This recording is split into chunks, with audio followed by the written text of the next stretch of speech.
Assalamualaikum warahmatullahi wabarakatuh. Perkenalkan, nama saya Aflah Amanullah. Saya perwakilan dari kelompok KKN 76 yang didelegasikan oleh UPN Veteran Yogyakarta untuk mengabdi masyarakat. Pada kesempatan ini, izinkan saya menyampaikan sedikit tentang pendidikan pernikahan usia dini.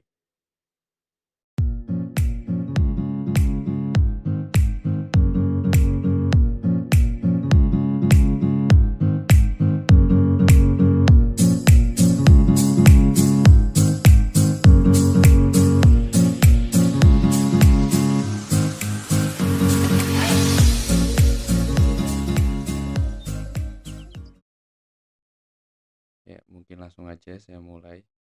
Jadi saya ingin menerangkan, sedikit menjelaskan apa itu pernikahan dini dan dampaknya seperti apa. Mungkin saya mulai dengan dari arti pernikahan itu sendiri.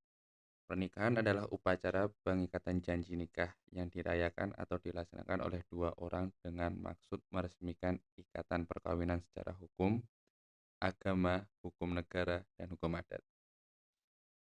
Adapun pengertian dari pernikahan dini, yaitu dapat diartikan merupakan institusi agung untuk mengikat dua insan lawan jenis antara wanita dan pria yang masih remaja dalam satu ikatan keluarga. Adapun mengenai pernikahan ini telah ditulis di Undang-Undang Nomor 1 Tahun 1974 tentang perkawinan. Pada pasal 7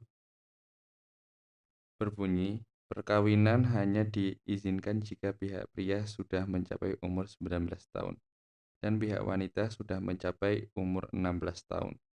Untuk pasal 6 ayat 2 berbunyi, untuk mengagungkan perkawinan, seorang yang belum mencapai umur 21 tahun harus mendapat izin dari kedua orang tua.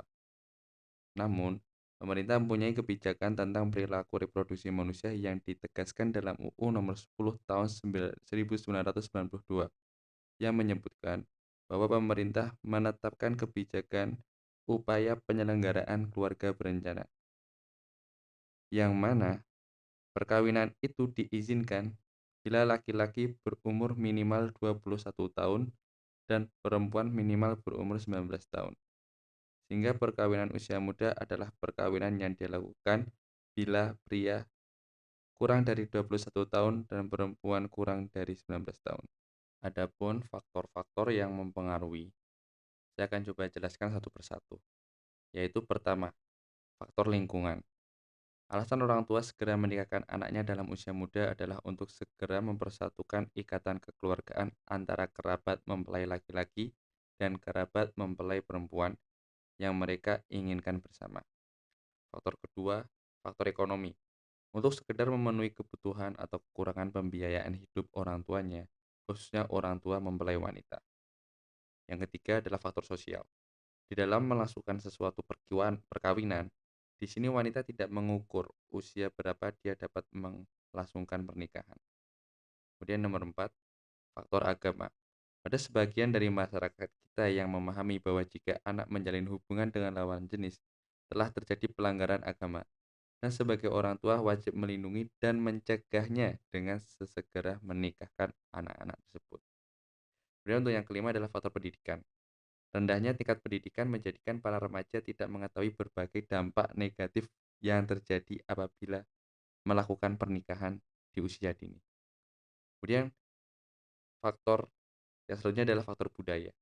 Faktor budaya juga turut mengambil andil yang cukup besar karena kebudayaan ini diturunkan dan sudah mengakar layaknya kepercayaan. Kemudian saya akan mencoba menjelaskan dampak dari pernikahan dini. Dari segi psikologis, secara psikis, anak juga belum siap dalam mengerti tentang hubungan seks, sehingga akan menimbulkan trauma berkepanjangan dalam jiwa anak yang sulit disembuhkan. Dari segi sosial, fenomena ini berkaitan erat dengan faktor sosial budaya dalam masyarakat yang menempatkan perempuan pada posisi yang rendah dan hanya dianggap pelengkap seks laki-laki saja.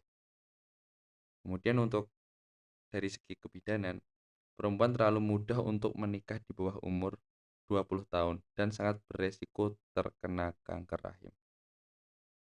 Adapun dampak dari segi hukum juga tercatat pada 3 undang-undang. Yang pertama UU Nomor 1 Tahun 1974 tentang perkawinan.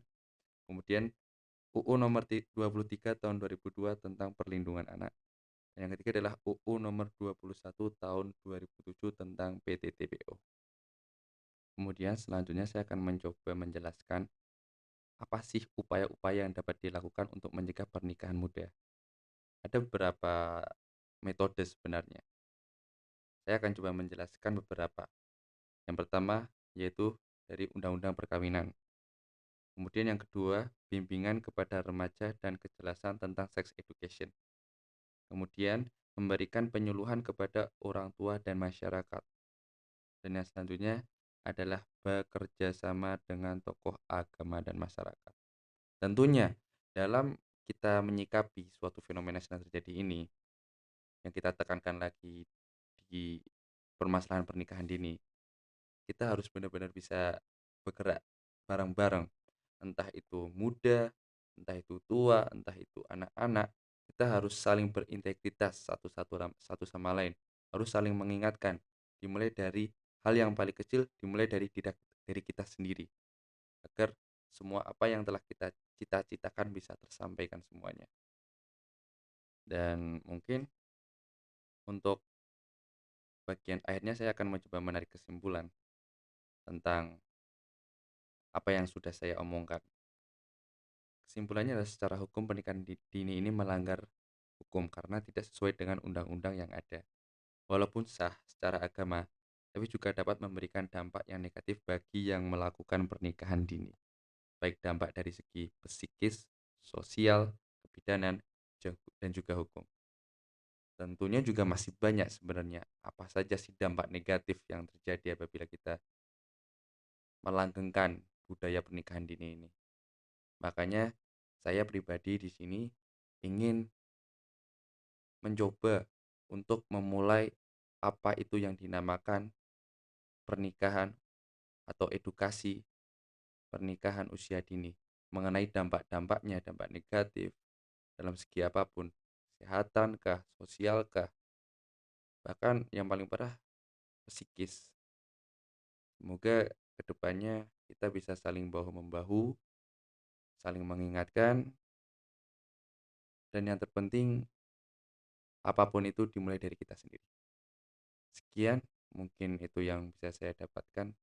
Semoga materi tentang pernikahan dini ini bisa membantu teman-teman semua,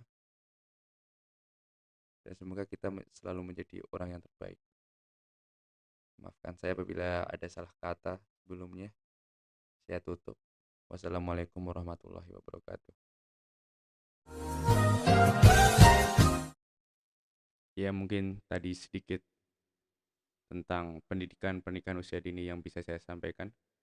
Semoga bisa menjadi pelajaran untuk kita semua.